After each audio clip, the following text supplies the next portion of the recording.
उत्तर प्रदेश के गोरखपुर में एक व्यक्ति की मौत के बाद भड़के लोगों ने बवाल कर दिया। हालात तब बिगड़ गए जब गुस्साए लोगों ने पुलिस पर पत्थर फेंकने शुरू कर दिए। पत्थरों से बचने के लिए कुछ जवान सड़क पर खड़ी पुलिस की एक वैन में छिप गए। उन्होंने वहां से भागने की कोशिश की, लेकिन ऐन वक्त पर वो वैन खराब हो गई, जिसके बाद लोगों की भीड़ उस पुलिस वैन पर टूट पड़ी। कुछ लोगों ने वैन को घेर कर उस पर पथराव शुरू कर दिया। कोई पत्थर मारता दिखा तो कोई डंडों से वैन के शीशे तोड़ने में जुट गया। वैन के आगे बैठे जवानों को लोगों ने पत्थर मारकर घायल कर दिया।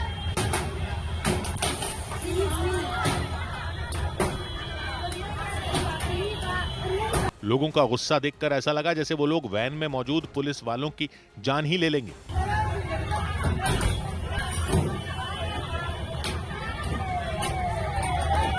पुलिस पर हमला करने वालों में कुछ महिलाएं भी शामिल रहीं, जो वैन पर ईंट और पत्थर फेंकती नजर आईं। और इस सबके बीच वैन के अगले हिस्से में बैठे पुलिस के जवान जान बचाने के लिए वहां से भाग खड़े हुए। बवाल इसलिए हुआ क्योंकि गोरखपुर के गीडा थाना क्षेत्र में रहने वाले हनुमान चौहान नाम के व्यक्ति की 16 दिन तक इलाज चलने के बाद दिवाली के दिन मौत हो गई। उन पर 4 अक्टूबर को कुछ लोगों ने हमला किया था, जिसमें वो बुरी तरह घायल हो गए थे। उन्हें इलाज के लिए लखनऊ भेजा गया था, लेकिन 16 दिन बाद दिवाली के दिन उनकी जान चली गई। इसी वजह से परिवार के लोगों ने आरोपियों पर एक्शन लेने की मांग करते हुए गोरखपुर के गीडा थाना इलाके में हाईवे पर जैम लगा दिया। इसके बाद तुरंत पुलिस की एक टीम वहां पहुंच गई। लोगों को समझाने बुझाने का काम शुरू किया गया, लेकिन हालात जस के तस बने रहे। लड़के का कोई जिम्मेदार होगा, इस दिमाग का कोई जिम्मेदार होगा, वो तो कत्ल करके फरार हो गया। पुलिस अधिकारियों के लाख समझाने के बाद भी लोगों ने हाईवे से जैम नहीं हटाया और उसकी वजह से वहां के हालात बिगड़ते चले गए। हाईवे पर लंबा जैम लग गया। हालात संभालने के लिए वहां कई थानों की पुलिस बुला ली गई। कई बड़े अधिकारी भी वहां पहुंच गए। उसी दौरान लोगों ने नारेबाजी करते हुए पुलिस की टीम पर हमला कर दिया, जिससे वहां भगदड़ मच गई। लोगों के गुस्से और पत्थरों से बचने के लिए कुछ जवान पुलिस वैन में छुप गए, लेकिन ऐन वक्त पर पुलिस की वो वैन स्टार्ट नहीं हुई। इसके बाद लोगों का गुस्सा उस पर फूट पड़ा। काफी देर तक पुलिस के जवानों को निशाना बनाकर वैन पर लोगों ने पथराव किया। हालांकि बाद में किसी तरह पथराव कर रहे लोगों को पुलिस ने वहां से खदेड़ दिया, लेकिन इस घटना से वहां तनाव फैल गया, जिसे देखते हुए चप्पे चप्पे पर पुलिस के जवान तैनात कर दिए गए। इस मामले में पुलिस ने 6 से ज्यादा लोगों को हिरासत में ले लिया। उधर हिमाचल प्रदेश के ऊना जिले में एक तेंदुए को पकड़ने की कोशिश में कई लोग घायल हो गए। तेंदुआ वहां एक खेत में छिपा हुआ था। उसे देखते ही 15 से 20 लोग लाठियां लेकर पहुंचे और तेंदुए को घेर कर पकड़ने की कोशिश की, लेकिन इससे पहले कि वो तेंदुए को पकड़ पाते उसने हमला बोल दिया। इसके बाद तो अफरा तफरी मच गई।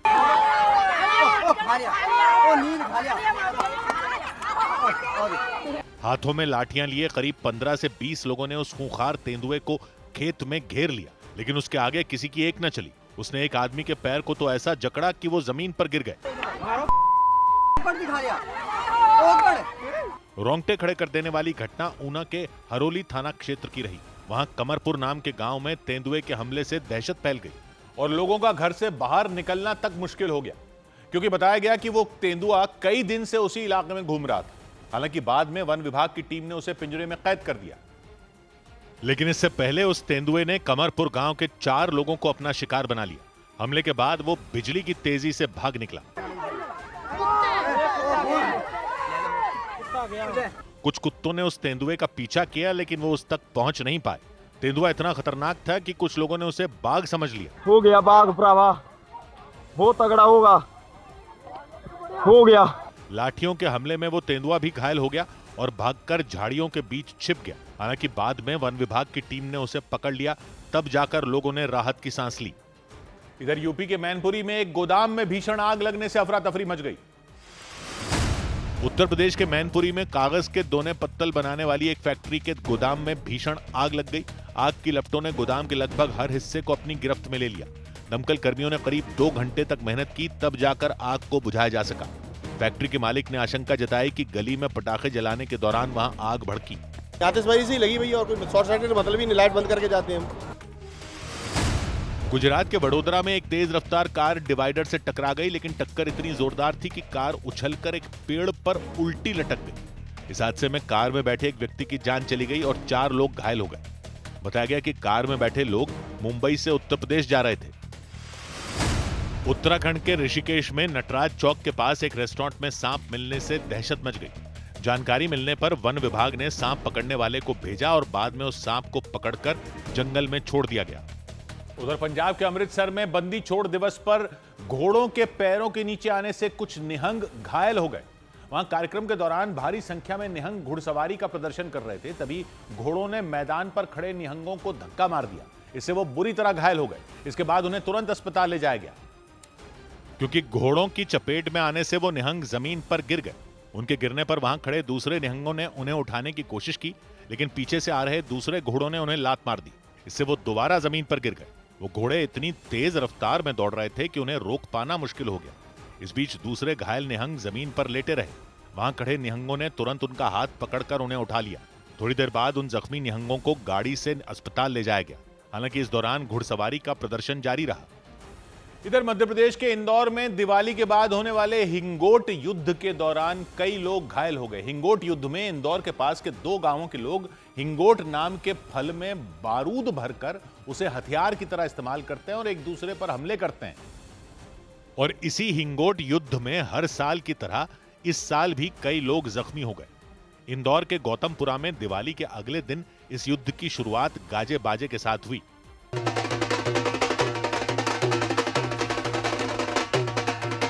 और फिर इसके बाद दोनों तरफ से आतिशबाजी हुई। दोनों गांवों के लोगों ने एक दूसरे पर चुन चुन कर निशाने लगाए।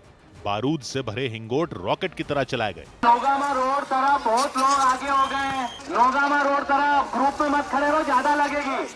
हालांकि इस बार पुलिस ने पुख्ता इंतजाम किए थे। पुलिस वाले खुद भी शील्ड लेकर दोनों गांवों की सीमा पर खड़े दिखे, लेकिन दोनों तरफ से होती आतिशबाजी में कई लोग झुलस गए। उधर मध्य प्रदेश के विदिशा में उस वक्त हड़कंप मच गया जब वहां दिवाली के मौके पर कार्बाइड वाली गन का इस्तेमाल करने से 30 से ज्यादा बच्चे घायल हो गए। डॉक्टरों ने बताया कि कई बच्चों की तो आंखों की रोशनी पर भी असर पड़ गया। उनकी आंखों की रोशनी पूरी तरह जाने का खतरा मंडराने लगा। और ऐसा इसलिए क्योंकि दिवाली के दिन उन्होंने आतिशबाजी के लिए कार्बाइड वाली जुगाड़ गन का इस्तेमाल किया था। बताया गया कि प्लास्टिक के पाइप से बनी उन गनों में पानी और कैल्शियम कार्बाइड मिलाने से धमाके हो रहे थे, क्योंकि पानी से मिलते ही कार्बाइड तेजी से जल उठता है और गैस बन जाता है। दावा किया गया कि गन में गैस बनने से वो बच्चों के हाथों में ही फट गई। इसलिए विदिशा में 30 से ज्यादा बच्चे घायल हो गए। आंख दर्द हो रही है और आंख में जलन पैदा हो रही है और देखने में थोड़ा दिक्कत आ रही है। घायल बच्चों को अस्पताल में भर्ती करवाना पड़ा, क्योंकि कुछ बच्चे तो ऐसे भी बताए गए जिनकी आंखों की रोशनी लगभग 95% तक चली गई।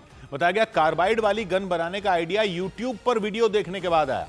आरोप लगा कि कुछ लोगों ने न सिर्फ ये खतरनाक गन बनाई बल्कि उसे दिवाली के मौके पर बेच भी डाला, और उनके इस्तेमाल से कई बच्चों की आंखों की रोशनी जाने का खतरा बढ़ गया। डॉक्टरों ने कार्बाइड वाली प्लास्टिक गन को बेहद खतरनाक बताया। इसमें जो कार्बाइड होता है वो बाहर निकल के एक्सप्लोजिव होता है, जो कि बैकफायर कर जाता है। विदिशा के चौंका देने वाले इस मामले के बाद कार्बाइड वाली गन के इस्तेमाल पर प्रतिबंध की मांग शुरू हो गई। का केमिकल जो आंखों में जा रहा है उसकी वजह से पुतली को मतलब जला रहा है। कोई बहुत तेजी से उसका कार्बन जो रहता है आंखों में सडनली चला जाता है। डॉक्टरों ने बताया कि कार्बाइड गन के इस्तेमाल में घायल हुए 8 बच्चों के आंखों की रोशनी करीब 95% तक चली गई। और इस सब के बीच मध्य प्रदेश के विदिशा में ही मोटरसाइकिल चला रहे एक युवक की जेब में रखा बारूद अचानक फट पड़ा। इस घटना से वहां अफरा तफरी मच गई। बाइक पर उसके साथ बैठे 2 बच्चे भी बुरी तरह झुलस गए, क्योंकि गाड़ी चला रहे युवक की जेब में जो बारूद रखा था वो अचानक फट पड़ा। वो अपनी मोटरसाइकिल से बाजार के बीच से गुजर रहा था, तभी वहां जोरदार धमाका हुआ। उसकी जेब से आग का गोला निकल पड़ा। इस घटना में वो युवक तो घायल हुआ ही, उसके साथ बाइक में बैठे 2 बच्चे भी झुलस गए। जैसे ही विस्फोट हुआ, लोगों से भरा बाजार का वो हिस्सा सेकंडों के अंदर खाली हो गया। लोग यहां वहां भाग खड़े हुए। हालांकि कुछ लोगों ने आगे आकर उस विस्फोटक में पानी डाला ताकि आग बुझ जाए। दूसरी तरफ घायलों को इलाज के लिए अस्पताल में भर्ती कराया गया। इधर दिल्ली के पास उत्तर प्रदेश के ग्रेटर नोएडा की एक हाउसिंग सोसाइटी में एक महिला ने एक गार्ड को बेरहमी से पीट दिया। हालांकि यह पता नहीं चल पाया आखिर गार्ड की पिटाई क्यों की गई, लेकिन गार्ड की शिकायत के बाद आरोपी महिला के खिलाफ केस दर्ज कर लिया गया, क्योंकि वो गार्ड को एक के बाद एक कई थप्पड़ मारती दिखाई दी। इस दौरान जब गार्ड ने अपना बचाव किया तो उन्होंने उसका हाथ पकड़ लिया और फिर उसे कई थप्पड़ जड़ दिए। थोड़ी देर बाद एक दूसरी महिला वहां आई, लेकिन मारपीट करने वाली महिला का गुस्सा देखकर वो वहां से चली गई। इसके बाद आरोपी महिला ने उस गार्ड का गिरेबान पकड़ा और उसे खींचते हुए बाहर तक ले गई। वहां जाकर भी उनका गुस्सा शांत नहीं हुआ। उन्होंने वहां खड़े होकर भी उसे कई थप्पड़ मारे। इस घटना के बाद गार्ड ने आरोपी महिला के खिलाफ केस दर्ज करवा दिया। उधर उत्तर प्रदेश के उन्नाव में एक सरकारी अस्पताल में पंखा नहीं चलने से नाराज एक मरीज के परिवार वालों ने पुलिस को बुला लिया। बताया गया अस्पताल के एक भी वार्ड में पंखा नहीं चल रहा था। इसकी वजह से मरीज और उनके साथ आए लोग परेशान हो गए और उन्होंने थककर पुलिस को वहां बुला लिया। पुलिस ने उस अस्पताल के वार्डों का हाल देखा। अस्पताल के महिला वार्ड तक में पंखा नहीं चल रहा था। ऐसे में गर्भवती महिलाएं गर्मी और मच्छरों के काटने से बेहाल हो गईं। सारे मरीज परेशान हैं, हमें कोई दिक्कत नहीं है, अकेले तो दिक्कत हो गई। पुलिस ने मरीजों के साथ आए उनके परिवार वालों से भी बातचीत की। एक भी पंखा नहीं चल रहा, सुबह से नहीं चल रहा सर। इसके बाद पुलिस ने अस्पताल के अधिकारियों से बातचीत की। मामला नवाबगंज के सरकारी अस्पताल का रहा। वहां भर्ती मरीजों ने अस्पताल प्रशासन पर लापरवाही बरतने का आरोप लगाया। सो बात की एक बात यह कि ये हालत ये हो गई है सरकारी अस्पतालों की कि पुलिस ही बुलानी पड़ गई। उन्नाव में मरीजों ने पुलिस बुला ली। अस्पताल में पंखे नहीं चल रहे थे। मरीज परेशान, तीमारदार परेशान, नवजात परेशान, नवजात की माएं परेशान और कोई सुनवाई नहीं। तो पुलिस ही बुला ली पब्लिक ने कि पंखे चलवा दो। और क्या करे पब्लिक? कोई अधिकारी सुनता होता तो पुलिस थोड़े ही बुलाते। पब्लिक के पैसे से अस्पताल चल रहे हैं तो कोई देखने वाला ही नहीं है। पब्लिक के पैसे से अस्पताल चल रहे हैं, पब्लिक के पैसे से ही उन अधिकारियों को तनख्वाह मिल रही है जिनको देखना है कि सब ठीक से चले। और पब्लिक को कुछ ही नहीं मिल ही नहीं रहा। पुलिस के पास 3600 और भी काम रखे हैं, लेकिन जब नौबत यह आ जाए तब भी किसी अधिकारी को कोई शर्म आ रही है क्या? पुलिस से नहीं डरेंगे तो या तो फिर जेल में ही डालना बाकी रह गया। लेकिन जेल में डालने से बेहतर है पुलिस कि पुलिस बस इतना कर दे कि जिन अधिकारियों की वहां की ड्यूटी हो उनके परिवार वालों को भी उसी अस्पताल में भर्ती करवा दे। ये रह लेंगे बिना पंखे के, मच्छरों में इलाज करवा लेंगे। ये पुलिस बुलाने के लिए छोटी सी बात मत समझना इसको। उनसे पूछो जिनका बच्चा दुनिया में अभी अभी आया है और आते ही सरकारी अस्पतालों में मच्छरों से जूझ रहा है और अधिकारी ऐसा लगता है कहीं लंबी तान कर पड़े हुए हैं। तो वो मां तो कुछ भी कर जाएगी अपने बच्चे के लिए। 100 बात की एक बात। इधर मुंबई में एक इमारत का हिस्सा ढहने से कई लोग मलबे में दब गए। मुंबई के मदनपुरा इलाके में एक इमारत का हिस्सा ढहने से हड़कंप मच गया। हादसे के दौरान 7 लोग मलबे में दबने से घायल हो गए। जानकारी मिलने पर पुलिस और दमकल विभाग की टीम ने राहत और बचाव का काम शुरू किया। घायलों को अस्पताल भेजने के बाद खुदाई करने वाली मशीन की मदद से मलबा हटाया गया। मुंबई में एक मकान की दूसरी मंजिल पर आग लग गई। वहां हर तरफ से लपटें उठती दिखाई दी। सूचना मिलने पर पहुंचे दमकल कर्मियों ने पानी की बौछार कर आग पर काबू पाया। दिल्ली में बढ़ते वायु प्रदूषण के बीच आम आदमी पार्टी ने बीजेपी सरकार पर गंभीर आरोप लगाए। आम आदमी पार्टी के मुताबिक दिल्ली सचिवालय में मंत्रियों के दफ्तरों के लिए लाखों रुपए के बजट से 15 नए एयर प्यूरिफायर खरीदे जा रहे हैं, जबकि दिल्ली की सड़कों पर बच्चों, बुजुर्गों और आम लोगों का जीना मुहाल हो चुका है। उधर उत्तर प्रदेश के बुलंदशहर में एक कार सवार लोगों ने दिन दहाड़े एक लड़के का अपहरण कर लिया, जिससे वहां सनसनी मच गई। पुलिस के मुताबिक प्रिंस नाम के युवक का इलाके में रहने वाली एक लड़की के साथ प्रेम प्रसंग चल रहा। आरोप लगाया गया कि इसी वजह से लड़की के परिवार वालों ने उसे अगवा कर लिया। लेकिन जिस तरीके से उस लड़के को किडनैप किया गया उससे वहां कोहराम मच गया। घटना बुलंदशहर के कोतवाली नगर इलाके में हुई। वो लड़का सड़क किनारे अपने कुछ साथियों के साथ बातचीत करता नजर आया। तभी वहां सफेद रंग की एक कार पहुंची। उस कार से कुछ लोग निकले और उन्होंने प्रिंस नाम के उस लड़के को दौड़ाकर पकड़ लिया। इसके बाद उन लोगों ने उससे मारपीट शुरू कर दी। आसपास से कुछ और लड़के वहां पहुंच गए और वो भी उस पर टूट पड़े। बाद में वो लोग उसे जबरदस्ती कार में बैठाकर वहां से भाग निकले। हालांकि कुछ ही घंटों में पुलिस ने उस लड़के को बरामद कर लिया। इधर उत्तर प्रदेश के बहराइच में बीजेपी के समर्थन वाले पंचायत सदस्य पर कुछ लोगों ने हमला कर दिया। उन लोगों ने घर जाने के दौरान पंचायत सदस्य की कार को घेर लिया और उनकी पिटाई शुरू कर दी। बाद में पंचायत सदस्य थाने में शिकायत के लिए पहुंचे, लेकिन आरोप लगा कि एफआईआर दर्ज नहीं की गई। हालांकि बाद में आरोपियों की तलाश तेज कर दी गई, क्योंकि उन लोगों ने सड़क पर चारपाई और पत्थर लगाकर उनकी कार को रोक दिया। इसके बाद उन लोगों ने दरवाजा खोलने की कोशिश की। इस दौरान एक व्यक्ति डंडे से कार का शीशा तोड़ने की कोशिश करते दिखे। हैरान कर देने वाली यह घटना बहराइच के खैरी घाट थाना क्षेत्र में हुई। वहां हमले के डर से ड्राइवर ने कार को पीछे भगाया, लेकिन सड़क पर साइकिल खड़ी होने की वजह से कार रुक गई। इस बीच वो लोग कार में बैठे लोगों को मारने के लिए दौड़े, लेकिन मौका मिलते ही कार सवार भाग निकले। इस दौरान कार में बैठे पंचायत सदस्य पास के एक मकान की तरफ भागे, लेकिन उनमें एक व्यक्ति ने डंडे से उनकी पिटाई शुरू कर दी। उधर उत्तर प्रदेश के मेरठ में एक तेज रफ्तार कार ने घर घर खाना पहुंचाने वाले फूड डिलीवरी ऐप के कर्मचारी को टक्कर मारने के बाद करीब 100 मीटर तक घसीट दिया। हादसा बागपत रोड पर तिरंगा गेट के पास हुआ। टक्कर के बाद कार चालक को पकड़ने के लिए कुछ लोग दौड़े, लेकिन उसने पूरी रफ्तार से कार भगा दी। हालांकि कुछ दूर जाने पर वो अपनी कार सड़क किनारे खड़ी कर भाग निकला। लेकिन जिस किसी ने भी इस हादसे को देखा उसका दिल दहल गया, क्योंकि सफेद रंग की उस कार ने फूड डिलीवरी ऐप के डिलीवरी बॉय की मोटरसाइकिल को पीछे जोरदार टक्कर मारी। टक्कर इतनी भयानक थी कि वो छिटककर कार के सामने चला गया और उसकी बाइक सड़क पर दूर जा गिरी। टक्कर के बाद भी कार सवार ने रफ्तार कम नहीं की, बल्कि उसने स्पीड और ज्यादा बढ़ा दी। कार सवार डिलीवरी बॉय को घसीटते हुए करीब 100 मीटर तक ले गया। टक्कर के बाद कुछ लोग कार के पीछे उसे पकड़ने के लिए दौड़े, हालांकि वो उस कार सवार को पकड़ नहीं सके। उन लोगों ने सड़क पर घायल पड़े डिलीवरी बॉय को अस्पताल में भर्ती करवा दिया। उधर राजस्थान के उदयपुर में 2 नवजातों की अदला बदली की शिकायत के बाद हंगामा खड़ा हो गया। वहां के एक सरकारी अस्पताल में भर्ती एक महिला को बताया गया कि उन्होंने लड़के को जन्म दिया। कुछ देर बाद नर्स ने आकर उन्हें उनका बच्चा भी सौंप दिया। लेकिन बवाल तब हो गया जब थोड़ी देर बाद ही अस्पताल के कर्मचारी ने आकर उन्हें दूसरी खबर दी। महिला को बताया गया कि उन्होंने लड़के को नहीं, लड़की को जन्म दिया है और वो लड़का उनका नहीं बल्कि एक दूसरी महिला का है। इस पर उस महिला के परिवार वाले भड़क गए और उन्होंने हंगामा शुरू कर दिया। वो अपनी शिकायत लेकर सीधा अस्पताल प्रशासन के पास पहुंच गए, लेकिन वहां भी उनकी समस्या दूर नहीं हुई तो पुलिस बुलाई गई। पुलिस ने भी माना कि अस्पताल के कर्मचारियों से गलती हुई। भाई जी या जो भी स्टाफ वगैरह रहा, उनकी गलती की वजह से वो बच्चा चेंज हो गया। लेकिन जिस महिला को पहले लड़का सौंपा गया था उनके परिवार वाले संतुष्ट नहीं हुए। इस बीच दूसरी महिला के परिवार वाले भी अड़ गए और उन्होंने भी नवजातों की अदला बदली की शिकायत करते हुए हंगामा शुरू कर दिया। बवाल बढ़ता देख अस्पताल प्रशासन ने दोनों पक्षों को समझाने की बहुत कोशिश की, लेकिन बात फिर भी नहीं बन पाई। और भारी हंगामे के बाद दोनों पक्षों ने तय किया कि फैसला डीएनए टेस्ट से किया जाए, ताकि पता चल सके कि दोनों नवजातों के असली मां बाप कौन है। लेकिन इसमें भी एक परेशानी खड़ी हो गई कि जब तक डीएनए टेस्ट की रिपोर्ट नहीं आ जाती तब तक कौन किस बच्चे को अपने पास रखेगा। इस पर अस्पताल प्रशासन ने सुझाव दिया कि रिपोर्ट आने तक नवजातों को अस्पताल में ही नर्सों की देखरेख में रखा जाए। तो दोनों बच्चे नर्सरी में शिफ्ट करते हैं, दोनों बच्चों को अपना पालते हैं, दोनों बच्चों की केयर करो। अस्पताल प्रशासन के इस सुझाव पर दोनों पक्ष सहमत हो गए और उन्होंने हंगामा खत्म कर दिया। इधर केरल में राष्ट्रपति का हेलीकॉप्टर हादसे का शिकार होने से बच गया।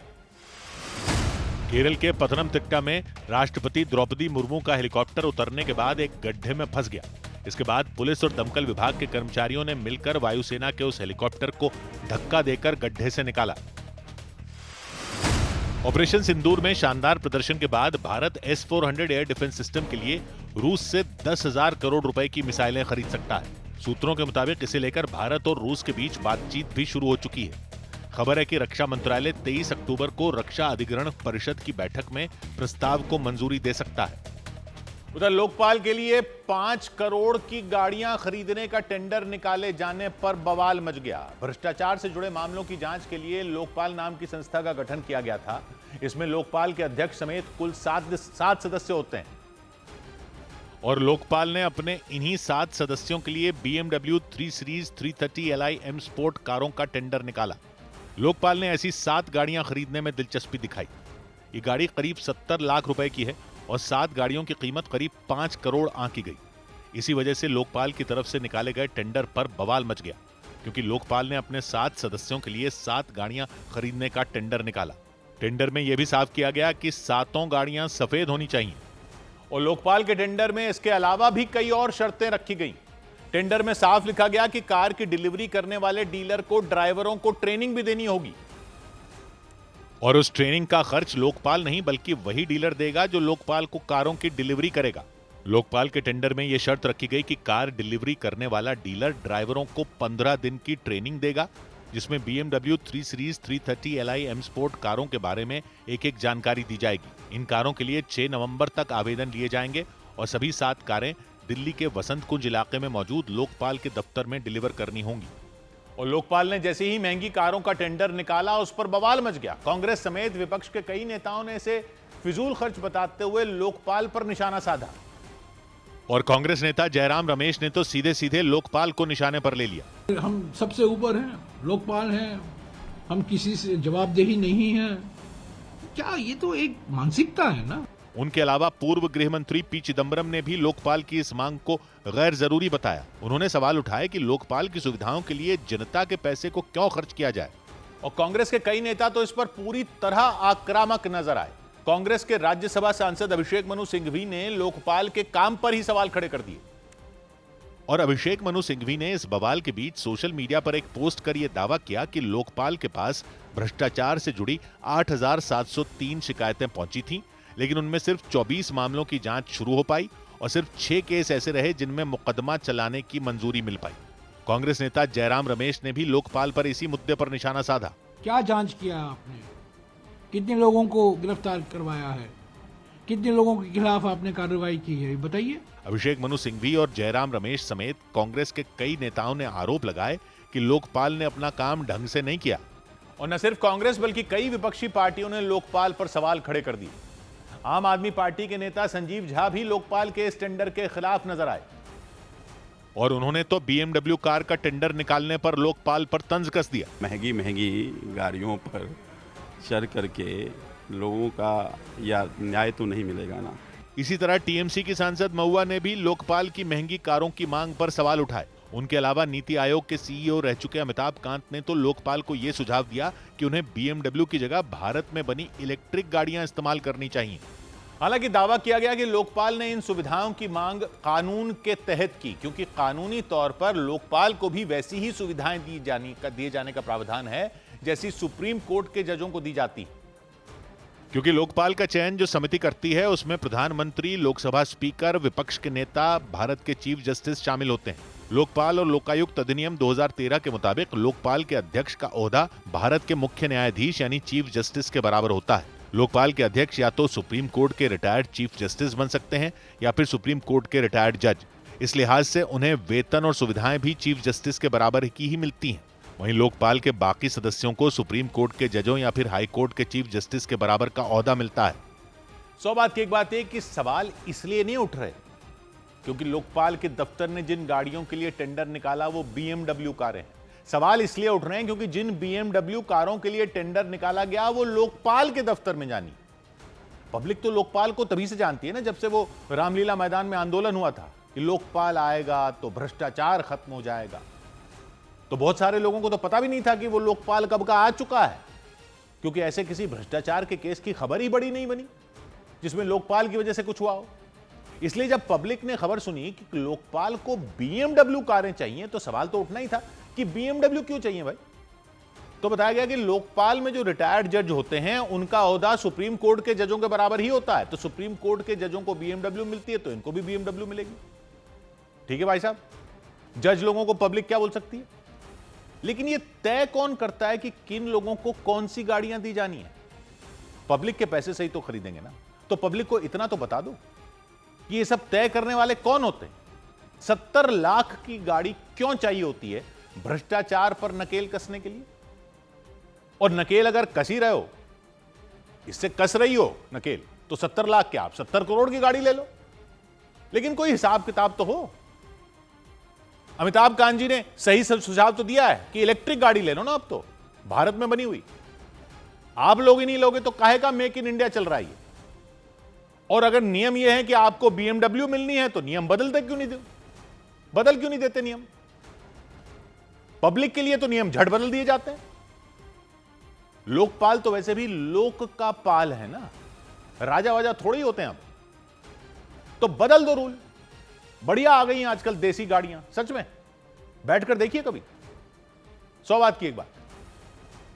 उधर पंजाब के अमृतसर में सुरक्षा बल ने पाकिस्तान की साजिश नाकाम करने का दावा किया।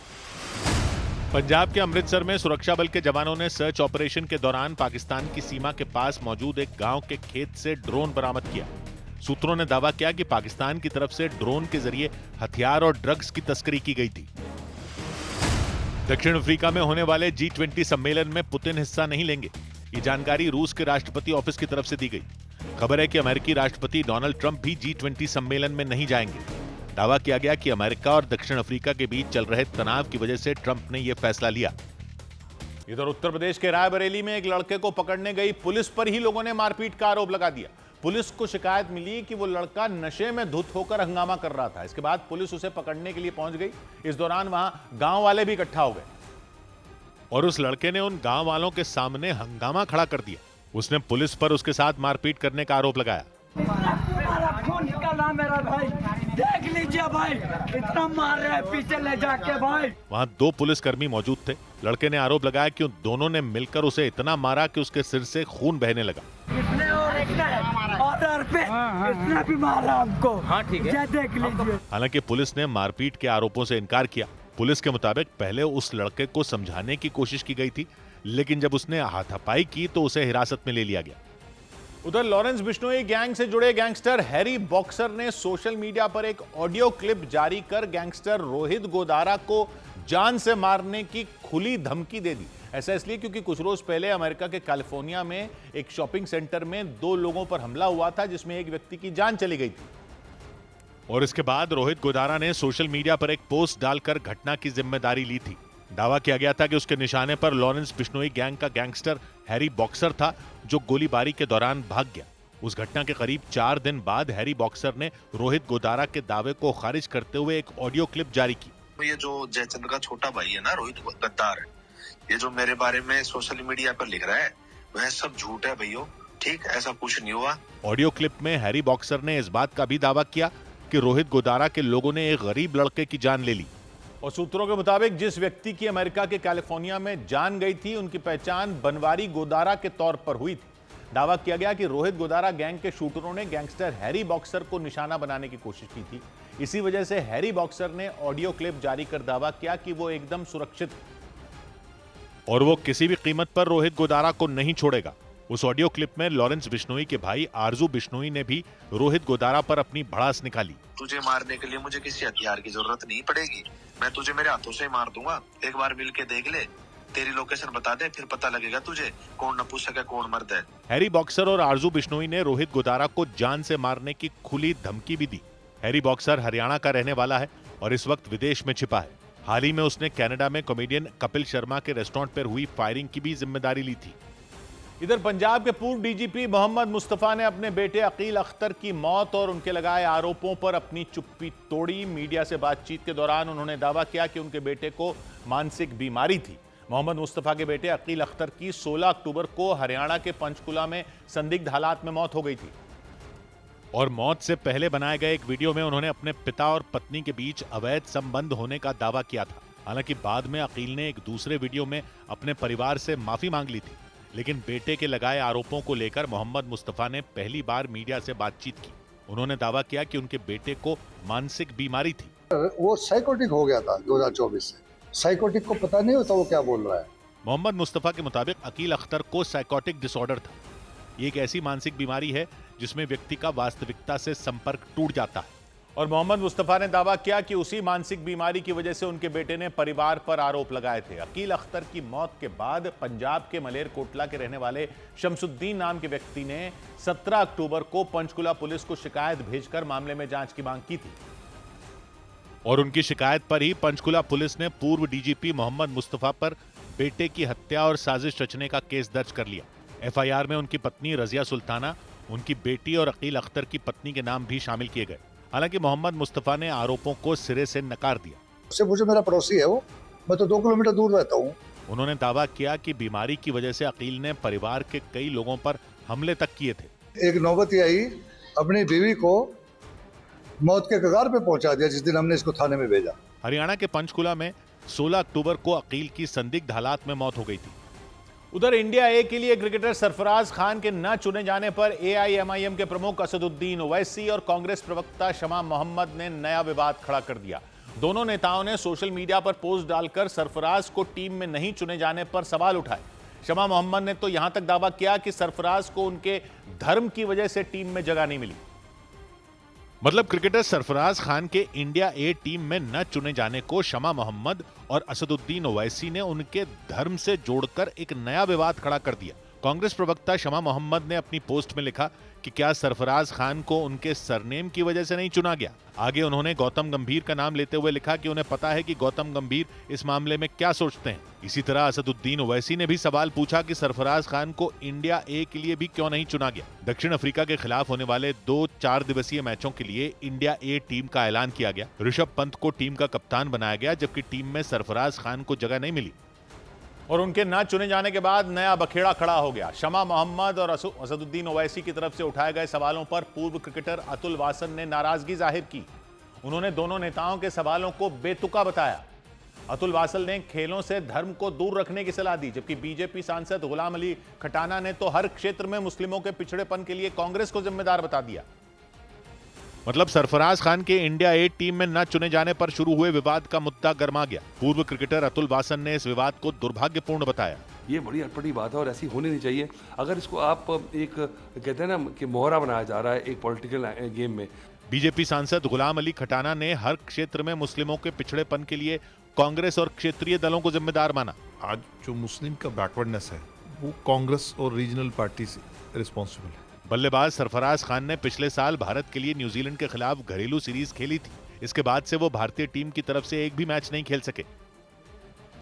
सौभाग्य की एक बात यह कि खेल को तो हिंदू मुसलमान से बख्श दो। कांग्रेस प्रवक्ता शमा मोहम्मद और एमआईएम नेता असदुद्दीन ओवैसी ने इल्जाम लगा दिया कि सरफराज खान को इंडिया ए टीम में इसलिए नहीं लिया गया क्योंकि वो सरफराज खान है। शमा मोहम्मद ने तो सीधा पूछ लिया उनके सरनेम की वजह से, मतलब वो मुसलमान हैं इसलिए टीम में उनको जगह नहीं दी गई। ये ऐसा इल्जाम है जो और कहीं भी लगा दें नेता लोग तो कोई तर्क हो सकता, लेकिन खेल तो इससे बचे हुए थे अभी तक, और बचे ही रहे तो अच्छा है। सरफराज खान का रिकॉर्ड शानदार है, घरेलू मैचों में रिकॉर्ड भी शानदार है, उनका हाल का प्रदर्शन उससे भी शानदार है।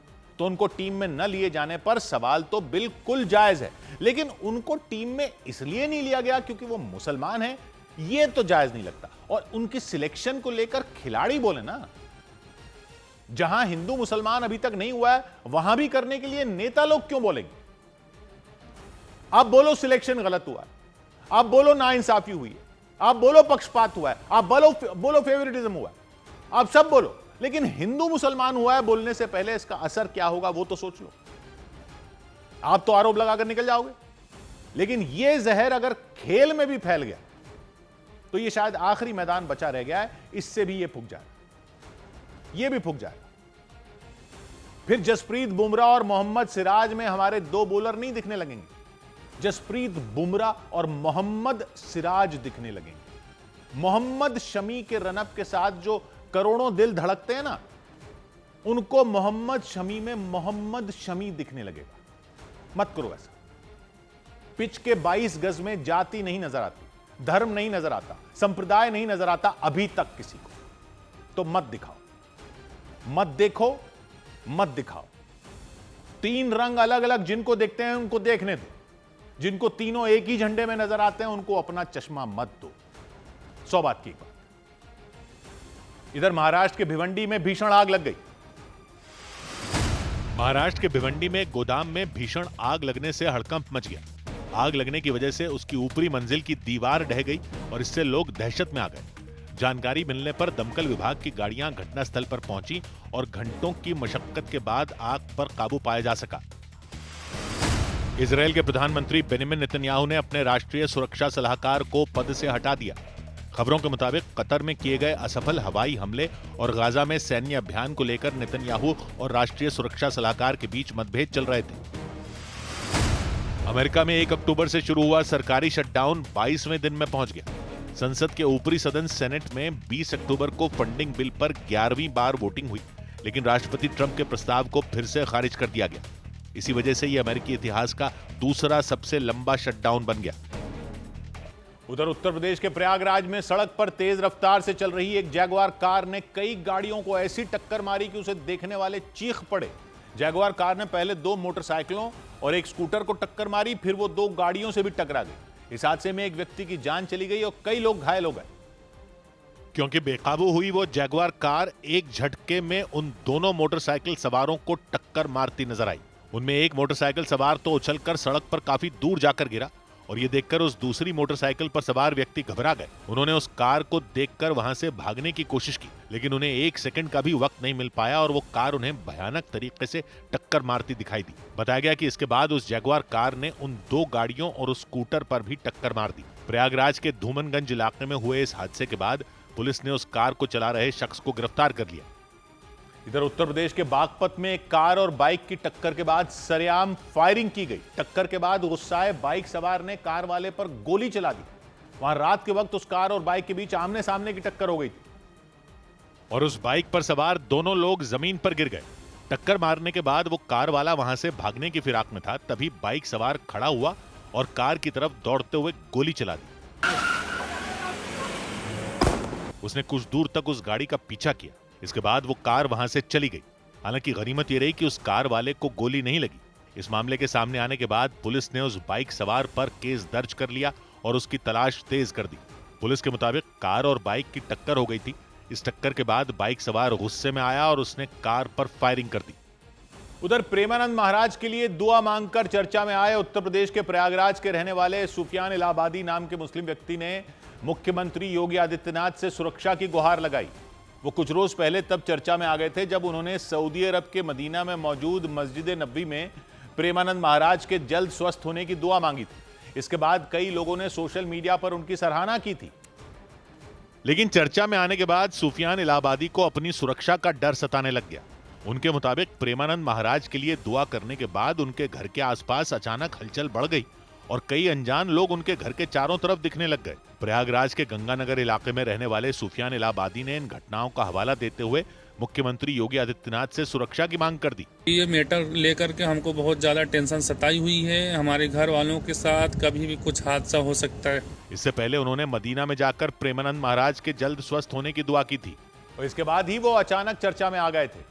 कुछ रोज पहले प्रेमानंद महाराज की हालत बहुत खराब हो गई थी। उनके हजारों प्रशंसक उनके जल्द ठीक होने की कामना कर रहे थे और उसी दौरान सुफियान इलाहाबादी ने भी प्रेमानंद महाराज के लिए दुआ की थी। वो कुछ रोज पहले सऊदी अरब के मदीना में मौजूद मस्जिद नबवी में गए हुए थे। इसे इस्लाम धर्म का दूसरा सबसे पवित्र स्थल माना जाता है। वहां जाकर सुफियान इलाहाबादी ने प्रेमानंद महाराज की तस्वीर अपने फोन पर दिखाते हुए उनके जल्द स्वस्थ होने की दुआ मांगी थी।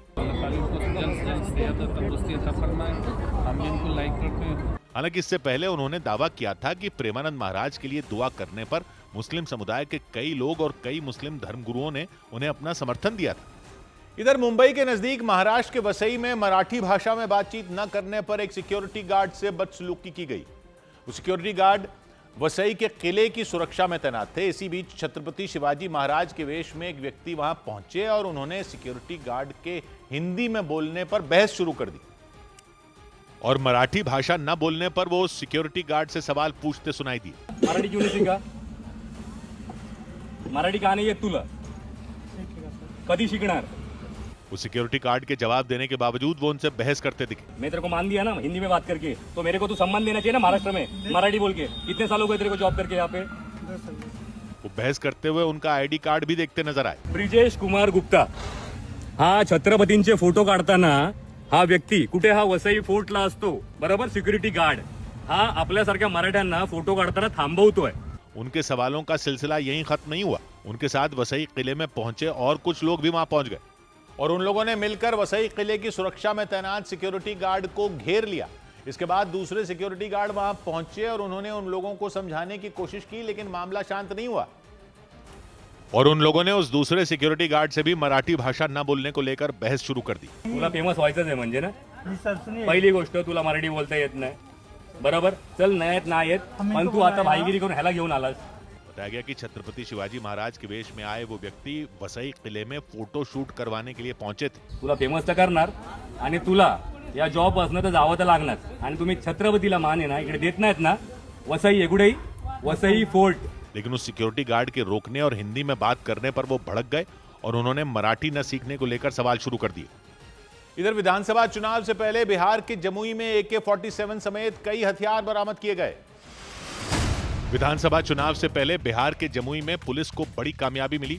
वहां के मलयपुर थाना इलाके में सर्च ऑपरेशन के दौरान पुलिस ने AK-47 राइफल की लोडेड मैगजीन और 12 गोलियां बरामद की। इस मामले में पुलिस ने केस दर्ज कर जांच शुरू कर दी।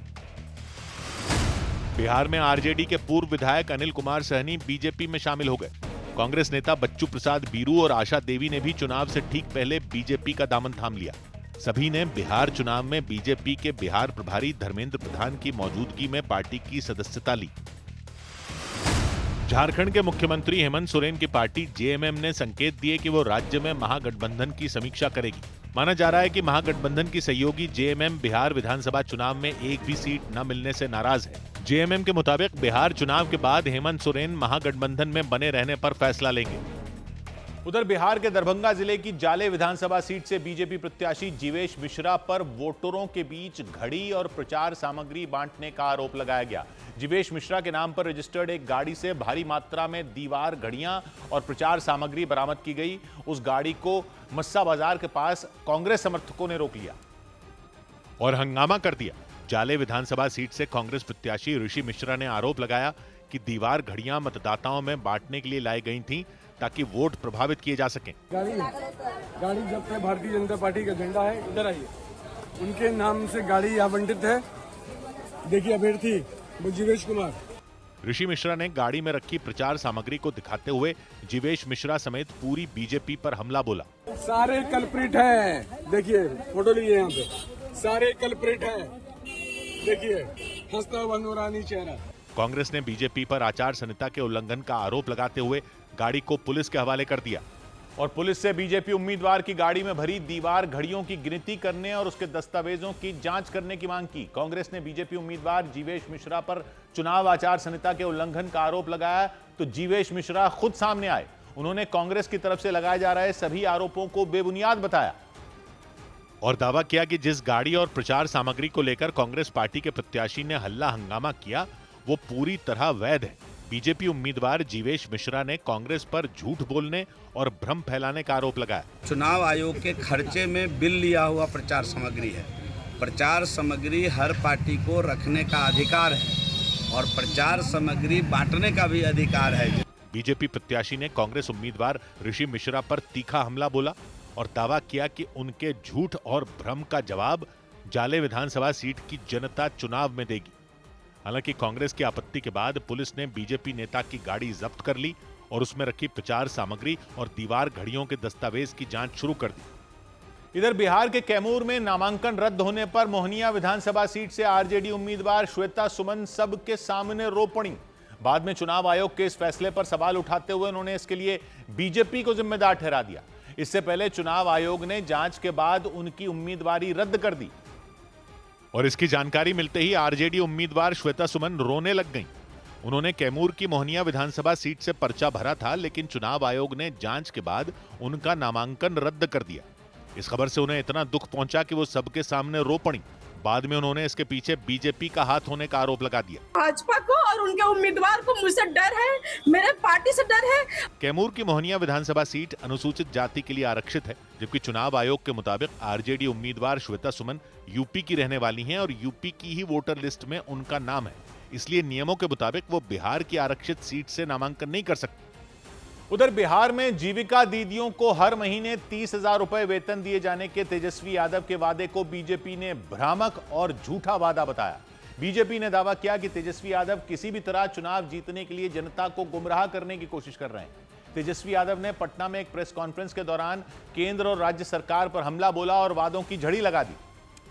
लेकिन बीजेपी ने तेजस्वी यादव की प्रेस कॉन्फ्रेंस का जवाब देने में देर नहीं की। बीजेपी ने तेजस्वी यादव के वादों को भ्रामक और झूठा बताया। वो जो भी घोषणा करते हैं उसमें कोई दम नहीं है, भ्रम फैलाने के लिए है, झूठ बोलने के लिए है।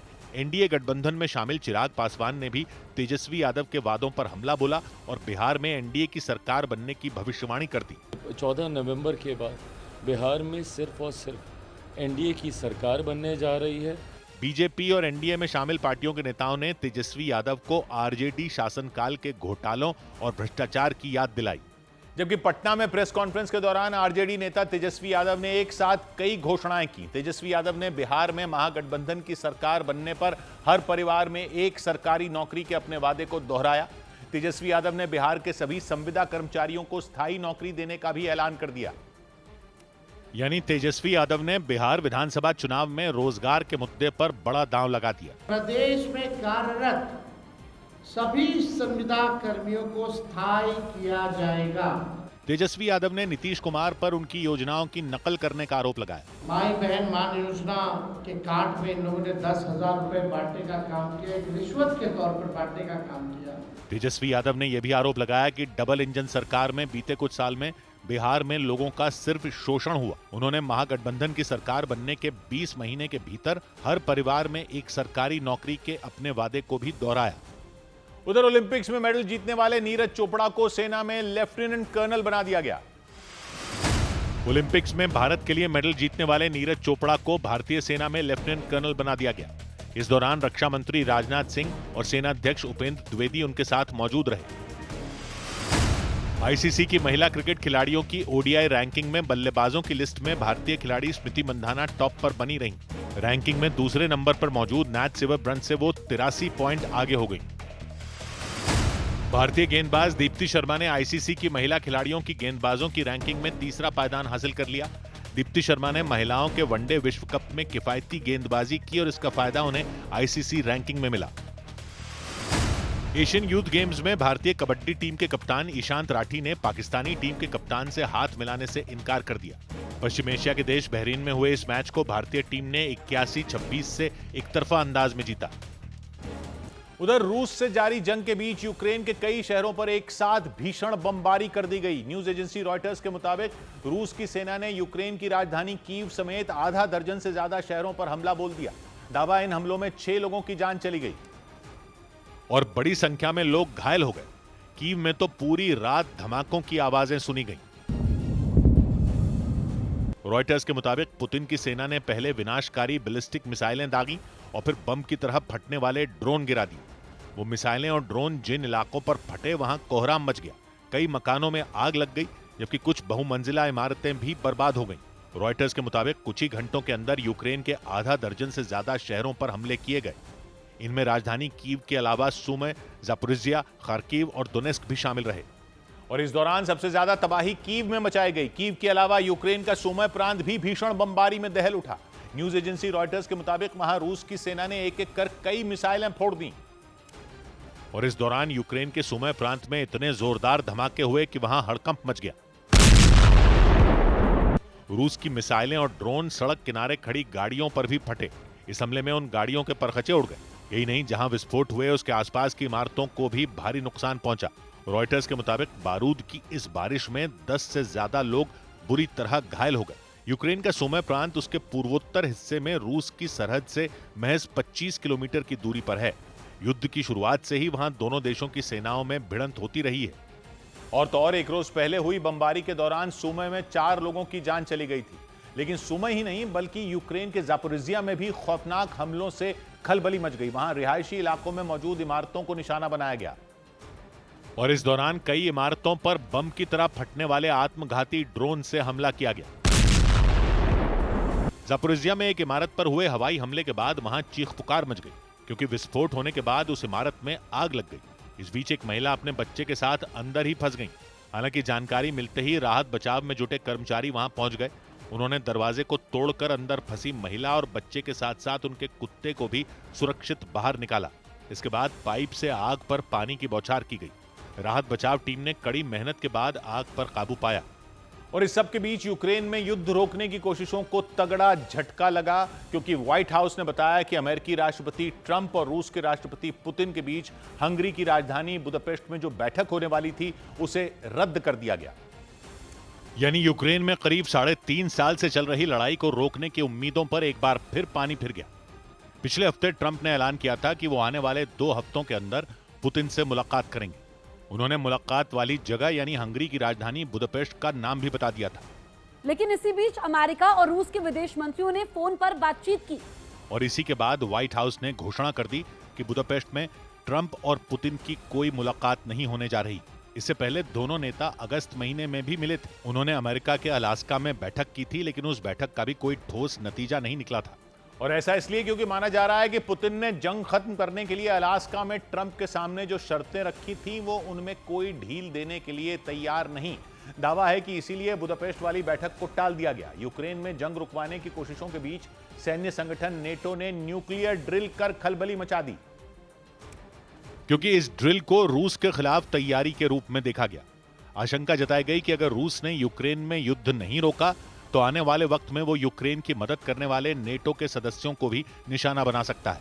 यही वजह रही कि अमेरिका की अगुवाई वाला सैन्य संगठन नेटो भी अपनी कमर कसने में जुट गया। उसके F-35 लड़ाकू विमानों ने हॉलैंड के नॉर्थ ब्राबंट में परमाणु हथियारों के साथ उड़ान भरी। हालांकि वो परमाणु बम दागे नहीं गए, सिर्फ हमले से पहले की तैयारियों को परखा गया। न्यूज एजेंसी रॉयटर्स के मुताबिक नेटो की ये न्यूक्लियर ड्रिल अगले 2 हफ्तों तक चलेगी और इसमें 14 देशों के 70 से ज्यादा लड़ाकू विमान हिस्सा लेंगे। लेकिन नेटो ही नहीं बल्कि यूक्रेन ने भी अपनी सैन्य ताकत को धार देने के लिए हाथ पैर मारना तेज कर दिया। यूक्रेन के राष्ट्रपति ज़ेलेंस्की ने एक बार फिर अमेरिका से खतरनाक टोमाहॉक क्रूज मिसाइलों की मांग कर दी। टोमाहॉक मिसाइलें सैकड़ों किलोमीटर की दूरी तक तबाही मचाने की ताकत रखती हैं और एक ही वार में दुश्मन के बड़े से बड़े ठिकाने को मिट्टी में मिला सकती हैं। ज़ेलेंस्की ने दावा किया कि रूस के राष्ट्रपति युद्ध रोकने की बातचीत से किनारा करने में जुटे हैं। उन्होंने रूस को पटरी पर लाने के लिए लंबी दूरी की मिसाइलों की मांग की ताकि यूक्रेन के सैनिक रूस में भीतर तक हमला कर उसे घुटनों पर ला सकें। ज़ेलेंस्की ने अमेरिका से टोमाहॉक क्रूज मिसाइलें देने की अपील की। ये मिसाइलें करीब 1000 किलोमीटर के दायरे में आने वाले किसी भी टारगेट को तहस नहस कर सकती है।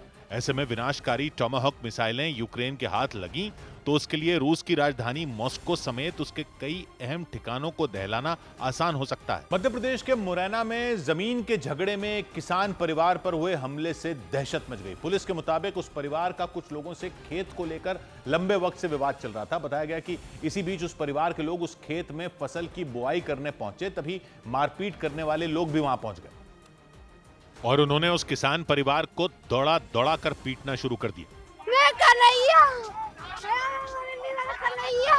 कुछ ही देर में उन्होंने उन पर डंडों की बौछार कर दी और उस परिवार की एक लड़की अपने लोगों की रक्षा के लिए ईश्वर से प्रार्थना करती नजर आई। इस दौरान रोती बिलखती हुई उस लड़की ने मारपीट का एक वीडियो भी बनाया और बार बार वो ईश्वर का नाम लेती रही। थोड़ी देर में वो चीखती चिल्लाती भी सुनाई दी क्योंकि बड़ी संख्या में आए उन लोगों ने उसके परिवार को घेर लिया और उन्हें वो बुरी तरह पीटते दिखे। इस बीच उनके परिवार की महिलाएं उनसे डंडे छीनने की कोशिश करती रहीं, लेकिन वो उनका मुकाबला नहीं कर पाई और उन लोगों ने उस किसान परिवार को पीट पीट कर लहूलुहान कर दिया। उन्होंने उस परिवार की महिलाओं को भी नहीं बख्शा। बताया गया उनके हमले में उस परिवार के 10 से ज्यादा लोग गंभीर रूप से घायल हो गए और हमले के बाद उस किसान परिवार के लोग बेसुध होकर जमीन पर पड़े नजर आए। इसके बाद उन्हें अस्पताल में भर्ती कराया गया। मुरैना के सिविल लाइंस थाना इलाके के सूबालाल गांव में सरेआम यह हमला किया गया। इस हमले में उस परिवार ने पुलिस पर कोई कार्रवाई न करने का आरोप लगाया। उस परिवार के मुताबिक इससे पहले भी उनके साथ मारपीट हुई थी। पुलिस तो पैसा लेके नहीं, मैं आ रहा हूं तो मस्ती चल रही है। परिवार के आरोपों के बीच पुलिस ने हमला करने वालों के खिलाफ शिकायत दर्ज किए जाने का दावा किया। जो भी है जमीन से संबंधित चीजें हैं, रिपोर्ट दर्ज कर अग्रिम कार्रवाई करेंगे।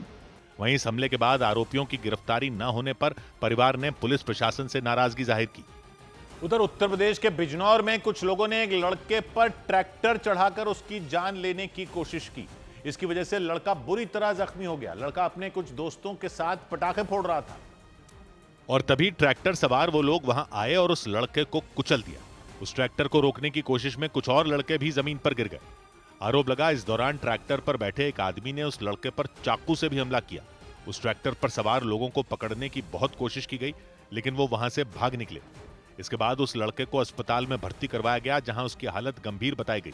आरोप लगा कि उन लोगों ने उस लड़के की जान लेने के इरादे से उस पर ट्रैक्टर चढ़ाया था। इस घटना के बाद उस लड़के के परिवार वालों ने आरोपियों के खिलाफ FIR दर्ज करवा दी। इधर छठ पर्व पर यात्रियों की भीड़ को संभालने के लिए रेल भवन में दिल्ली में खास वॉर रूम तैयार किया गया। वॉर रूम से देश भर के रेलवे स्टेशनों की 24 घंटे निगरानी की जा रही है। रेल मंत्री अश्विनी वैष्णव खुद इस वॉर रूम में पहुंचे और तैयारियों का हाल जाना, क्योंकि छठ पर ट्रेन से सफर करने वाले लोगों की भीड़ बढ़ गई। इस भीड़ की निगरानी करने के लिए रेल भवन में वॉर रूम तैयार किया गया। इस वॉर रूम में बड़ी बड़ी स्क्रीन लगी नजर आई और उन पर देश के प्रमुख स्टेशनों की लाइव तस्वीरें दिखी। सभी प्रमुख स्टेशनों पर हम लोगों ने CCTV कैमरे लगा रखे हैं और जो CCTV कैमरे से जो फीड प्राप्त होता है वह फीड यहाँ पर हम लोग देखते रहते हैं। इस वॉर रूम में मौजूद कर्मचारी 24 घंटे रेलवे स्टेशनों पर नजर बनाए हुए हैं। आप देखें कि किस तरीके से यहाँ पर 24 घंटे निगरानी की जा रही है। रेलवे स्टेशन पर बढ़ती भीड़ को देखते हुए रेल मंत्री अश्विनी वैष्णव ने बैठक की और भीड़ को संभालने के लिए खास प्लान तैयार किया। उधर अमेरिका के राष्ट्रपति ने दिवाली मनाई। अमेरिका के राष्ट्रपति डोनाल्ड ट्रंप ने व्हाइट हाउस में दिवाली मनाई। उन्होंने अमेरिका में रहने वाले भारत के लोगों को शुभकामनाएं दी। इस मौके पर अमेरिका में भारत के राजदूत विनय क्वात्रा भी मौजूद रहे। अमेरिका के लॉस एंजलिस में धूमधाम से दिवाली मनाई गई। लॉस एंजलिस की पहली भारतीय अमेरिकी सिटी काउंसिल सदस्य नित्या रमन ने दिवाली कार्यक्रम का आयोजन किया। इस दौरान दीपक जलाए गए और जमकर डांस किया गया। उधर हमास की कैद से 2 साल बाद छूटे बंधकों का इजरायल में जोरदार स्वागत किया गया। हमास ने अमेरिकी राष्ट्रपति डोनाल्ड ट्रंप के शांति प्रस्ताव के तहत कुछ और बंधकों को रिहा किया। उसने कुछ रोज पहले भी इजरायल के 20 बंधक छोड़े थे और हमास की कैद से छूटने के बाद बंधक इजरायल के कब्जे वाले वेस्ट बैंक के इलाके में पहुंचे। वहां सैकड़ों लोगों ने उनका भव्य स्वागत किया। इस दौरान बंधकों से हाथ मिलाने के लिए होड़ मच गई। हमास की कैद से छूटे बंधकों को जिस गाड़ी से लाया गया उसके आगे पीछे कई गाड़ियों का काफिला निकला। लोग इजरायल के झंडे के साथ जश्न मनाते नजर आए। इस बीच 2 साल बाद अपने घर पहुंचे बंधक भावुक हो गए। Thanks to the IDF, all the risk their life to bring me and the other hostage. Hamas ने 7 अक्टूबर 2023 को इजरायल पर हमला कर कई लोगों की जान ले ली थी। साथ ही 250 से ज्यादा लोगों को बंधक भी बना लिया था। उसके बाद ही इजरायल ने गाजा में सैन्य अभियान शुरू कर दिया था। हालांकि गाजा में 2 साल की जंग के बाद हमास और इजरायल सीज फायर के लिए मान गए और इस डील के लिए पहले फेज के तहत ही हमास सभी बंधकों को रिहा करने पर सहमत हुआ था और इसके बाद हमास ने धीरे धीरे बंधकों को रिहा करना शुरू किया। उसने इससे पहले 20 बंधकों को छोड़ने के अलावा 4 बंधकों के शव भी इजरायल की सेना को सौंपे थे। बाद में उसने इजरायल के कुछ और बंधकों को भी छोड़ दिया जो इजरायल की सेना की सुरक्षा में अपने अपने घर पहुंचे। इसके बदले में इजरायल ने भी अपनी जेलों में बंद सैकड़ों फिलिस्तीनी कैदियों को छोड़ने पर सहमति जताई थी। इजरायल और हमास के बीच हुई इस डील के तहत इजरायल की सेना गाजा के 70% इलाकों से पीछे हटने के लिए तैयार हुई थी। साथ ही उसने गाजा में मदद भेजने के लिए बंद किए गए रास्तों को भी खोल दिया था और इसके साथ ही हमास ने 2 और बंधकों के शव इजरायल की सेना को सौंप दिए। बाद में इजरायल की सेना ने जानकारी दी कि उन शवों की पहचान की जाएगी ताकि पता चल सके कि वो शव उन्हीं लोगों के हैं जिन्हें हमास ने 2 साल पहले बंधक बना लिया था। और इससे पहले हमास ने शांति समझौते के तहत एक और वादा पूरा किया। उसने बंधक बनाए गए 2 और लोगों के शवों के अवशेष इजरायल की सेना को सौंप दिए। इसके बाद इजरायल की सेना शवों के अवशेष लेकर तेल अवीव में मौजूद फोरेंसिक लैब में पहुंच गई। इजरायल की सेना के मुताबिक लैब में शवों के अवशेषों की पहचान की जाएगी ताकि पता चल सके कि ये बंधकों के ही अवशेष हैं। इससे पहले हमास ने शांति समझौता लागू होने के बाद 4 बंधकों के शव लौटाए थे। माना जा रहा है कि कुछ और बंधकों के शव उसके कब्जे में हैं जिन्हें वो जल्द ही इजरायल की सेना को सौंप देगा। उधर बड़ी खबर आई सऊदी अरब से। सऊदी अरब ने दशकों पुराने कफाला सिस्टम को खत्म करने की घोषणा कर दी। यह सिस्टम स्पॉन्सरशिप की तरह था जिसके तहत दूसरे देशों से काम करने पहुंचे लोगों को यह अधिकार नहीं था कि वो नौकरी देने वाले की इजाजत के बिना काम छोड़ सकें। यही नहीं, उन्हें बिना इजाजत दूसरी जगह नौकरी करने की भी मंजूरी नहीं थी। सऊदी अरब के इस फैसले से लाखों भारतीयों समेत करीब 1 करोड़ 30 लाख प्रवासी कामगारों को वहां बड़ी राहत मिलेगी। सौभाग्य की एक बात यह कि खबर आई कि सऊदी अरब ने कफाला सिस्टम आखिर खत्म कर दिया। तो जो लोग खाड़ी देशों के इस सिस्टम के बारे में जानते हैं वो तो समझ गए, लेकिन ज्यादातर पब्लिक इसके बारे में अब भी ज्यादा जानती नहीं है। तो इसको समझने की जरूरत है कि कफाला सिस्टम क्या था। यह सिस्टम कहने को तो सिर्फ स्पॉन्सरशिप का था, लेकिन कई मामलों में यह बंधुआ मजदूरी जैसे हालात पैदा कर देता था।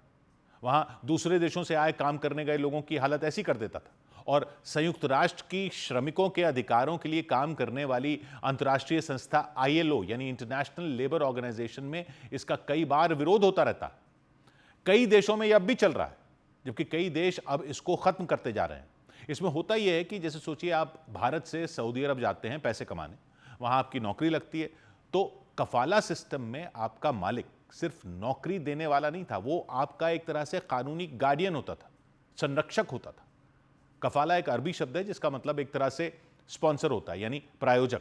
तो संरक्षक और प्रायोजक टाइप का उनका रोल होता था जो नौकरी देता था। नौकरी देने वाले को कहते थे कफील, इसलिए यह सिस्टम था कफाला। यह सिस्टम 1950 के दशक में शुरू हुआ, जब तेल की कमाई से वहां ढेर सारी नौकरियां बनी और सस्ते मजदूर चाहिए थे। भारत, बांग्लादेश, मिस्र जैसे देशों से कई लोग गए नौकरियां करने सऊदी अरब में। और सऊदी अरब ही नहीं, खाड़ी के लगभग सारे देशों ने यही सिस्टम बनाया हुआ था। कई देशों में अब भी यही सिस्टम चल रहा है।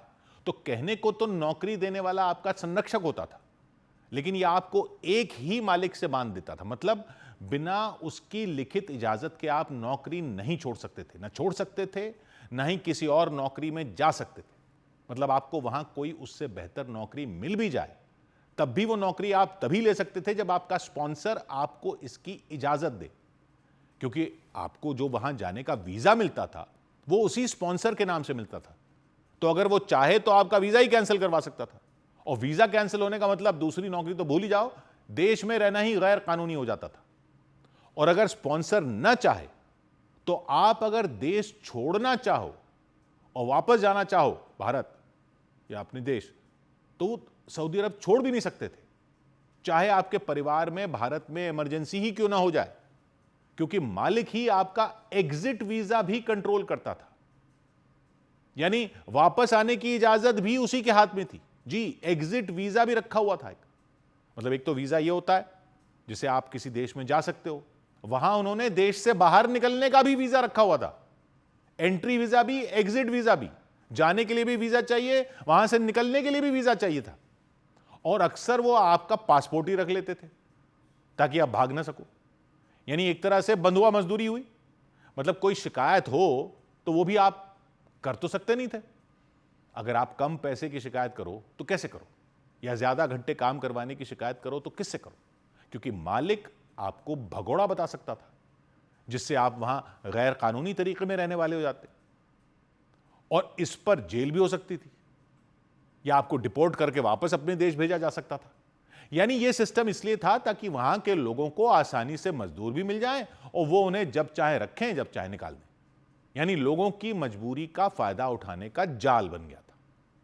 इंटरनेशनल लेबर ऑर्गेनाइजेशन और ह्यूमन राइट्स वॉच जैसे संगठनों ने इसे एक तरह से आधुनिक गुलामी, आधुनिक बंधुआ मजदूरी बताया, क्योंकि मालिकों को इतनी ताकत मिली हुई थी कि मजदूर डरे रहते थे, फंसे रहते थे। अब खबर यह है कि सऊदी अरब ने 50 साल से ज्यादा पुराने इस कफाला सिस्टम को पूरी तरह खत्म कर दिया। असल में वहां के क्राउन प्रिंस मोहम्मद बिन सलमान ने अपने देश के लिए एक बड़ा प्लान बनाया, विजन 2030। ये बड़ा बदलाव उसी विजन 2030 का हिस्सा है, क्योंकि अभी तक सऊदी अरब चलता रहा है तेल की कमाई से, लेकिन क्राउन प्रिंस इस बात को समझ रहे हैं कि तेल की कमाई के दिन अब लदने वाले हैं। तो उनका यह प्लान सऊदी अरब को तेल से आगे ले जाने, आधुनिक बनाने और दुनिया में अच्छा दिखने का यह प्लान है। सऊदी अरब में करीब 1,30,00,000 विदेशी मजदूर काम करते हैं। ये जानते हैं वहां की आबादी का कितना हिस्सा है? लगभग 42%। यानी हर 5 लोगों में 2 लोग वहां दूसरे देशों से मजदूरी करने आए हुए लोग हैं। हर 5 में 2। इनमें ज्यादातर भारत, बांग्लादेश और मिस्र से आते हैं। अब मजदूर एक मालिक से बंधे नहीं रहेंगे, बल्कि वो एक कॉन्ट्रैक्ट पर काम करेंगे, जैसे दूसरे कई देशों में होता है। नौकरी बदलनी हो या देश छोड़ना हो, अब कोई इजाजत नहीं चाहिए होगी। ये वहां के लिए एक बड़ी छलांग है। हमारे लिए खबर अहम इसलिए है क्योंकि सबसे ज्यादा मजदूर सऊदी अरब में भारत से ही जाते हैं। 25 लाख से ज्यादा भारतीय वहां रहते हैं। वहां की ऊंची ऊंची इमारतें बनाने में भारतीय मजदूर ही सबसे आगे हैं। टैक्सी चलाने में भी वहां भारतीय आगे हैं। होटल कारोबार में भी ज्यादातर मजदूर भारतीय होते हैं। कफाला में उनमें कई बुरी नौकरियों में फंसे रहते थे। कई जगह पैसे लेट मिलते थे, कई जगह 16-16 घंटे वहां की रेगिस्तानी गर्मी में काम करवाने की शिकायतें आती थी, लेकिन भाग नहीं सकते थे, छोड़ नहीं सकते थे। दुर्व्यवहार भी झेलते थे, खतरे भी झेलते थे। सब नहीं, लेकिन कई रिपोर्ट ऐसी जरूर आती थी। कई भारतीय मजदूर तो वहां निर्माण स्थलों पर दुर्घटना या गर्मी से अपनी जान भी गंवा बैठे, बिना सुरक्षा उपकरणों के काम करते हुए। मालिक कभी कभी पासपोर्ट या वेतन रोक लेते थे सजा के तौर पर। परिवार में अलग टेंशन लगी रहती थी।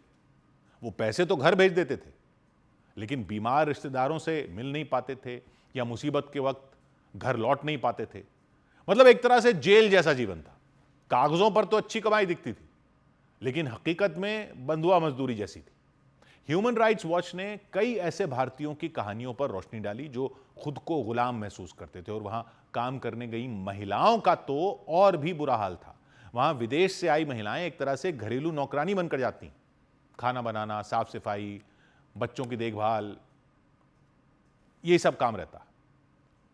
कफाला सिस्टम में वो उन घरों में ही कैद हो जाती थी, बिना इजाजत बाहर नहीं निकल सकती, छुट्टी नहीं मिलती। ILO और एमनेस्टी इंटरनेशनल की रिपोर्ट बताती हैं कि लाखों महिलाओं को मारपीट सहनी पड़ती है। यौन शोषण भी कई महिलाओं को झेलना पड़ता है, ऐसी भी खबरें आई।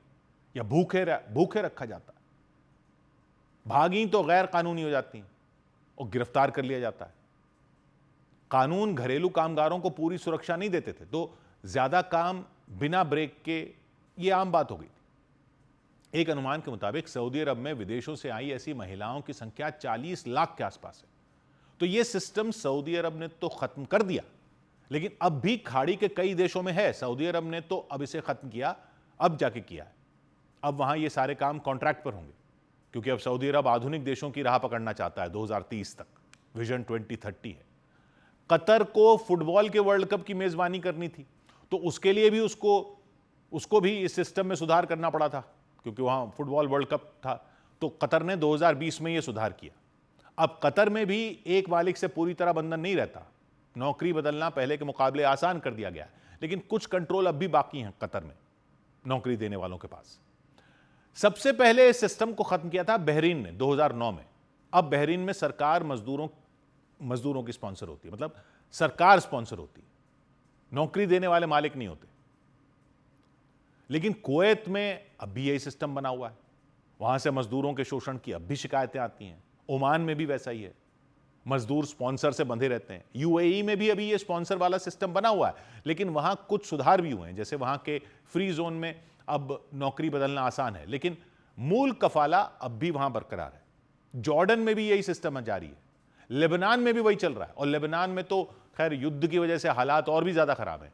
तो अब जब सऊदी अरब ने इसे खत्म किया है, तो बाकी देशों के मजदूरों को भी उम्मीद जगी है, क्योंकि सऊदी अरब एक तरह से इस इलाके का लीडर है।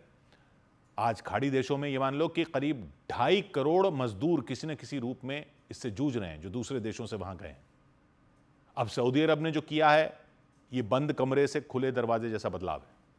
मतलब अब नौकरी बदल सकेंगे, हालांकि ये कॉन्ट्रैक्ट खत्म होने पर ही हो सकेगा, लेकिन नोटिस देकर बेहतर जगह जा सकेंगे, बिना मालिक की इजाजत के जा सकेंगे, देश भी कभी भी छोड़ सकते हैं, कोई एग्जिट वीजा का चक्कर नहीं, घर जाकर परिवार से मिल सकते हैं बिना डर के। अब बस उम्मीद ये की जाए कि सिर्फ दिखाने के लिए ये ना हो, असल में लागू हो जाए। 100 बात की एक बात। उधर फ्रांस की राजधानी पेरिस के पास खतरनाक बवंडर से हाहाकार मच गया। यूरोप के देश फ्रांस की राजधानी पेरिस के नजदीक आए खतरनाक बवंडर की चपेट में आने से एक व्यक्ति की मौत हो गई और 10 लोग घायल हो गए। बवंडर ने वहां कई मकानों को भी नुकसान पहुंचाया। रणवीर सिंह और दीपिका पादुकोण ने अपनी बेटी दुआ की पहली तस्वीर सोशल मीडिया पर शेयर की। दीपावली के मौके पर रणवीर और दीपिका अपनी बेटी के साथ पूजा करते नजर आए। इधर दिल्ली के नजदीक हरियाणा के फरीदाबाद में चाप की एक दुकान पर उस वक्त हंगामा हो गया जब कुछ लोगों ने दुकानदार से मारपीट शुरू कर दी। उन लोगों पर आरोप लगा कि चाप खाने के बाद पैसे नहीं दिए उन्होंने और कर्मचारी समेत दुकानदार की पिटाई कर दी। इतना ही नहीं, उन लोगों ने दुकान पर जमकर तोड़फोड़ की। इस मामले की शिकायत मिलने पर पुलिस ने आरोपियों की तलाश तेज कर दी, क्योंकि वो लोग चाप की दुकान पर तोड़फोड़ करते नजर आए। उनमें एक व्यक्ति ने पत्थर मारकर काउंटर के शीशे फोड़ दिए। इसके बाद दूसरे व्यक्ति काउंटर पर डंडे मारकर शीशे को चकनाचूर करते दिखे। इस बीच सड़क पर अफरा तफरी मच गई। हालांकि वहां मौजूद कुछ लोगों ने हंगामा करने वालों को शांत करवाने की कोशिश की, लेकिन उन्होंने उनकी एक नहीं सुनी। इस दौरान उन लोगों ने दुकान के कर्मचारियों से खूब मारपीट की। जानकारी मिली कि वो लोग चाप खाने आए थे, लेकिन इसके बाद बिल भरने की बात पर नाराज हो गए और भयंकर मारपीट शुरू हो गई। उधर पंजाब के तरन तारण में आम आदमी पार्टी की एक नेता की गोली मारकर हत्या कर दी गई। नेता के पति ने पूर्व कांग्रेस सरपंच के बेटे पर हत्या का आरोप लगाया। उनके मुताबिक घर के बाहर उनके बच्चे पटाखे फोड़ रहे थे, तभी आरोपी ने उन्हें गालियां देनी शुरू कर दी। आरोप लगा कि विरोध करने पर उसने फायरिंग शुरू कर दी और गोली लगने से आम आदमी पार्टी की नेता मनदीप कौर की जान चली गई। उनकी हत्या के बाद उनके घर में मातम पसर गया और परिवार वालों का रो रो कर बुरा हाल हो गया। पुलिस के मुताबिक तरन तारण के पट्टी विधानसभा क्षेत्र के ढगाना गांव में पटाखे फोड़ने को लेकर कहासुनी हुई। आरोप लगा कि पटाखे फोड़ने के दौरान मनदीप कौर के बच्चों को पूर्व कांग्रेस सरपंच के बेटे ने गालियां दे दी। बताया गया कि उन्होंने जब विरोध किया तो आरोपी ने उन पर गोली चला दी। सुखविंदर सिंह एक अपनी बंदूक घरों लाया, उस तो बाद इन्हें जड़ा फायर किया। इस मामले में पुलिस ने केस दर्ज कर लिया और आरोपी की तलाश में जुट गई। इधर उत्तर प्रदेश के फतेहपुर में एक गाड़ी ने सड़क पर ऐसा कोहराम मचाया कि देखने वाले लोग हैरत में पड़ गए। उस गाड़ी ने एक मोटरसाइकिल सवार और फल के एक ठेले समेत कई गाड़ियों में टक्कर मार दी। वहां हुए इस हादसे में 3 लोग गंभीर रूप से घायल हो गए, क्योंकि तेज रफ्तार में सड़क से गुजरती हुई वो गाड़ी उस मोटरसाइकिल सवार को जोरदार टक्कर मारती नजर आई। वहां उस गाड़ी के टक्कर मारते ही उस मोटरसाइकिल पर सवार 2 लड़के सड़क पर गिर गए। इसके बाद तो सड़क के किनारे खड़े एक आदमी की ये देखकर सांसें अटक गईं। वहां उस मोटरसाइकिल को टक्कर मारने के बाद वो गाड़ी रुकी नहीं और उसने फल के उस ठेले पर भी टक्कर मार दी। फिर तो वो एक घर की दीवार से जाकर टकरा गई। ये भीषण हादसा उत्तर प्रदेश के फतेहपुर में हुआ।